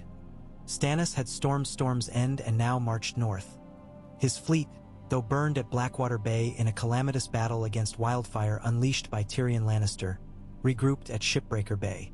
Many Reach lords feared Stannis's righteousness more than Lannister greed. Small folk whispered of a red comet and a red woman birthing shadows. Lines of faith blurred. Fear thickened. Jon and Robb agreed. Ned must return northward, rallying bannermen, while Jon would escort grain north and confirm Tyrell alliances south. A relay of trust spanning half the realm. Ned protested, too weak, he said. Yet the council backed the move. His mere presence at Winterfell strengthened hearts. They set Ned on the road with a guard of loyal Karstarks and Glover archers. Jon and Robb parted from him at the ridge above the Tumblestone. Ned clasped both their shoulders. "Endure, my sons. Winter's end, but honor abides." Wind lifted his cloak, and to Jon the gray fabric looked for a heartbeat like wings. Jon led a contingent of 800 Northmen and 300 Reach riders eastward toward the Twins, guarding a caravan of 60 grain wagons and twice as many pack mules laden with smith tools and maester herbs. Walder Frey greeted them on the bridge parapet with oily smiles. His price had swollen. Safe passage for his grandsons as squires to Lord Tyrell, marriage of a Frey daughter to a northern lord, and a tenth of all grain for the twin stores. Jon met the demands with a cold stare. Take half the requested grain or none, and reap the lion's gratitude when famine creeps, he said. Walder blustered, then accepted. Ghost's silent presence at Jon's heel throughout negotiations perhaps nudged him. 3 nights later they camped by a wind-swept heath. Aurora slithered green ribbons overhead, eerie beauty that stilled conversation. Jon sat at fire's edge reading Margaery's latest letter. She described audiences with her father, coaxing him toward alliance by invoking futures of fertile trade and unity against Red Priest zeal. She wrote of grandmother's withering barbs turning lesser lords into allies through sheer humiliation. At the letter's close she drew a tiny sketch, a dire wolf sleeping beneath a flowering apple. Below it 3 words: hold fast, love. He folded the parchment, tucked it over his heart, and lifted gaze to the sky where celestial lights danced like phantom banners. Burned villages, shifting allegiances, ghosts of slain foes, all faded before that quiet phrase. He whispered a vow to the Aurora, to hold fast until the day united North and Reach might sit beneath an apple tree and speak of harvests unmarred by flame. The next morning scouts reported Lannister outriders harrying their rear line. Jon dispatched rearguard traps, spiked caltrops hidden beneath straw, saplings bent into nets. The attackers fell thrice before retreating, leaving broken horses and 2 captives. Interrogation revealed Tywin regrouped at Maidenpool, planning to send Gregor Clegane to raid grain convoys. Jon shuddered at the mountain's name. He doubled the night sentries, rotated archers along wagon flanks, and ordered campfires build low trenches to hide sparks. Days blurred, march, set camp, skirmish, march again. Casualties trickled but rarely halted the convoy. At the neck the bog slowed wheels. Men waded waist-deep to push. Frost returned, early taste of winter despite calendar's protest. Jon's gloves stiffened with ice, breath plumed heavy. But at dawn one frosty morning they broke through thickets onto solid northern soil scented of spruce and peat. They had crossed the threshold. White Harbor's walls rose like frost-rimmed teeth along a silver bay. Lord Manderly greeted them with bells and cheers. The first Reach grain convoy arrived intact, enough to feed garrisons through winter. Sailors loaded sacks onto hulks bound for Bear Island and Skagos, forging the artery Margaery envisaged. In Manderly's feast hall, Jon addressed merchants from the arbor, promising safe passage up the White Knife in exchange for oaken planks to repair northern keeps. They signed charters. Quills scratched hope onto vellum. A week at harbor soothed wounds but not longing. Jon rode west toward Winterfell with a smaller escort, eager for news. Snow began falling in earnest, blanketing the King's Road in white silence punctuated by raven cries. 2 days from the castle they met Maester Luwin traveling south in a covered wagon. His face, pale behind spectacles, carried urgency. He presented a sealed letter sigilled by stag and lion entwined, a royal decree demanding Jon present himself at Moat Cailin within a fortnight to answer charges of treason for abduction of Eddard Stark and theft of crown property. Failure would condemn hostages Sansa and Arya Stark to execution. Jon's heartbeat hammered against ribs. The crown's claws reached north despite war's chaos. He read the letter twice beneath sleet, the ink smudged but legible, words dripping venom. Robb's host lay near Seaguard, days south. Ned still en route to Winterfell by slower wagons. Margaery far in the Reach. Jon felt a chasm open, swallowing options. Night found him pacing a field tent pitched in swirling snow. Ghost followed, tail twitching. At length Jon called Maester Luwin. They pored over maps. Moat Cailin, ancient ruins straddling the causeway, stood nigh impregnable from south but open to northern approach. If Jon appeared, Lannister delegates might seize him. Yet ignoring decree risked his sisters' lives. Choices forked like frost fractals. He decided to parley, but on his terms. He would ride with a small guard, no banners, under white flag of truce, bringing letters of safe conduct signed by Lord Karstark and Lady Mormont as neutral guarantors. Ghost would accompany beneath cloak. Dire wolf presence had unnerved golden lions before. He sent a raven to Robb, informing him yet instructing secrecy. Any large force would spell trap. 2 mornings later, amid whirling flurries, Jon approached Moat Caelin's crumbling towers. The Blackwater Rush letter specified contact at the Gatehouse Watch ruin, but Jon instead circled to the eastern bastion where Crannog pools festered, Reed territory. Howland awaited, as if plucked from mist, offering hidden tunnels that circumvented Lannister campfires. Guiding torches sputtered blue in marsh gas as they advanced beneath moss-coated arches, footsteps muffled by centuries of rot. They surfaced inside a roofless hall where snow filtered through jagged beams. Across cracked flagstones stood Ser Adam Marbrand, flanked by 4 red-cloaked men and, to Jon's shock, Tyrion Lannister draped in sable, hands clasped atop a walking stick capped with lion's head. Tyrion's mismatched eyes regarded Jon with something between regret and admiration. "My Lord Stark," he greeted, voice carrying echo. "You arrive punctual. Our queen would approve." Jon's jaw tightened. "Deliver my sisters, and we speak of punctuality." Negotiations commenced. The Crown demanded peaceable secession of the North from alliance with Tyrells, safe passage for Lannister troops through the Neck, and hostages to guarantee compliance. Jon countered, release of Sansa and Arya, withdrawal of Gregor's raiders from Riverlands, recognition of Northern Reach trade corridor. Marbrand scoffed. Tyrion murmured possibilities. Hours later they recessed. Tyrion approached privately, limping beside Jon along icy archways. "You rescue your father. I respect bold moves," he said. "But boldness often births widows. Cersei plots your demise even as we parley. She sees you as thorn in lion's paw." Jon stared across marsh fog. "And you, Lord Tyrion, how see me?" The imp sighed.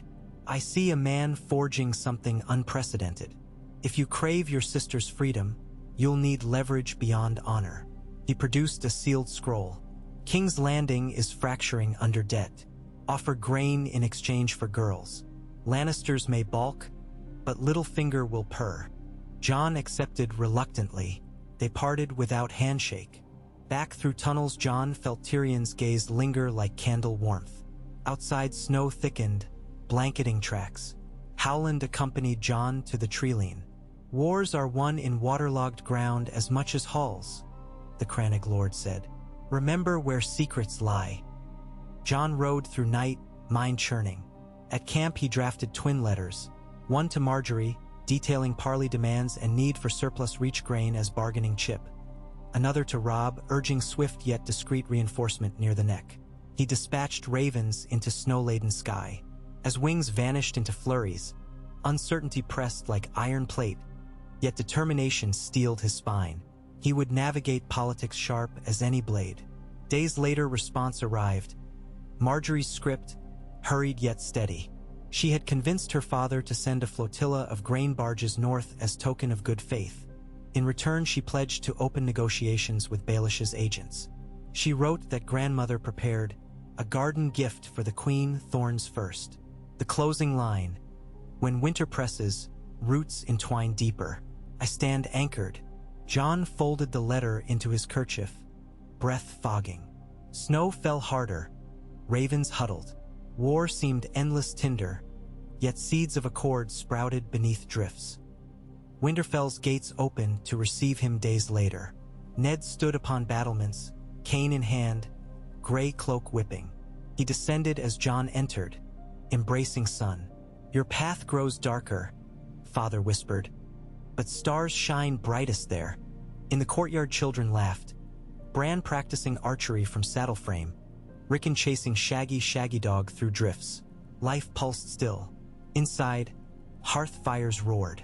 Jon briefed counsel of his parley. Reactions divided. Karstarks wanted assault. Manderly favored ransom. Meej vowed blood for Sansa's tears.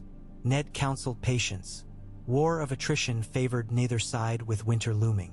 They agreed to send a formal grain-for-hostage proposal to King's Landing, legitimized by Tyrell co-signatures and sealed with the ancient signet of Winterfell. Raven flew that night. As moons waxed and waned, replies trickled. Baelish responded coyly, arrange a meeting at Maidenpool's harbor under flag of neutrality. He could facilitate releases. Tyrion wrote separately, cryptic, the lion in golden chains chafes more softly. What that meant, Jon pondered. Meanwhile, reports from the wall told of wights and disappearances. Omens whispered by ravens with feathers black as midnight. Jon felt tug toward northern icy cliffs. Duty once chosen, then shelved. He wondered whether coalitions and crowns might matter little if ancient threats strode again. Margaery's letters became less frequent, pressed by politics, yet each burned with purpose. She described Tyrell bannermen debating open rebellion against both Stannis and Joffrey. She recounted Lady Olenna orchestrating a tourney where every prize carried wolf and rose motif, shaping public mind. At the letter's end, she included a pressed blue winter rose, fragile yet still fragrant. Jon inhaled its scent nightly before sleep, dreaming of her voice guiding him through swirling snow. In early autumn, though snow never truly melted, word arrived.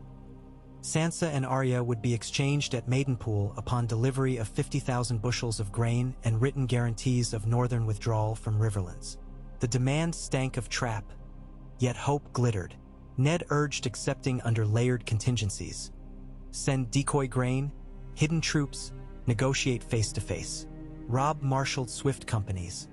Ser Garland rode north bearing sealed instructions from Margaery. Jon stood again at Winterfell's gate as Garland dismounted, handing him a satchel. Inside lay a slender dagger with rose-etched pommel and an accompanying note. For cutting puppet strings. Trust steel more than words. Jon traced the engraving, feeling warmth flood cold fingers. Preparations consumed fortnight. Wagons outfitted with false bottoms concealing armored spearmen.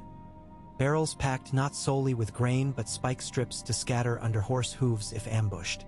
Crannogman scouts mapped marsh approaches to Maidenpool.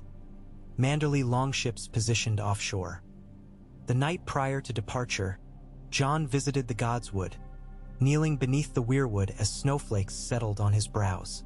He prayed not for victory but for reunion. Sisters, wife, realm. Ghost lay beside, head on paws, red eyes reflecting the heart tree's bleeding visage. Jon whispered, guide my steps, old gods, and knew if they listen. Wind rustled branches. Flakes spiraled. He rose, resolve crystallized. Tomorrow he would ride, into parley or ambush, toward salvation or doom, but always toward the path he and Margaery forged. Dawn unfurled pewter light across ramparts. Horns blared. Convoy rumbled out, wheels crunching frost. Ned watched from tower, one hand raised in silent benediction. Jon did not look back. Looking ahead demanded all courage.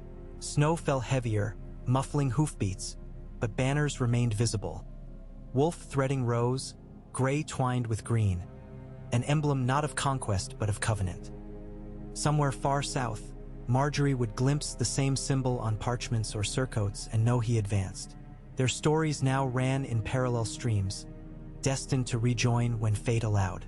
Until then, letters would fly, rumors would swirl, enemies would conspire, but the coalition's heart still beat beneath winter's encroaching shroud. Steady, defiant, and quietly blooming.